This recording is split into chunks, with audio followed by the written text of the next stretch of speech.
ঢাকা বিশ্ববিদ্যালয়ের উপাচার্য পদ থেকে পদত্যাগ করেছেন অধ্যাপক নিয়াজ আহমেদ খান।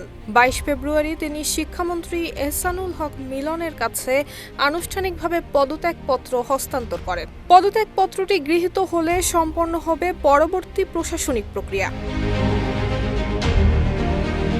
এর আগে গত 10 ফেব্রুয়ারি এক সংবাদ সম্মেলনে ডক্টর নিয়াজ আহমেদ খান দায়িত্ব ছাড়ার ইচ্ছার কথা প্রকাশ করেন। তিনি বলেন, আপৎকালীন পরিস্থিতি কেটে গেছে এবং বিশ্ববিদ্যালয়ে সার্বিকভাবে একটি ঊর্ধ্বমুখী প্রবণতা দেখা যাচ্ছে। দায়িত্ব পালনের এই পর্যায়ে এসে তিনি সরে দাঁড়াতে চান। তিনি আরও বলেন, দায়িত্ব হস্তান্তরের ক্ষেত্রে যেন কোনো শূন্যতা সৃষ্টি না হয় এবং প্রশাসনিক ধারাবাহিকতায় ব্যাঘাত না ঘটে সে বিষয়টি গুরুত্ব দেওয়া প্রয়োজন।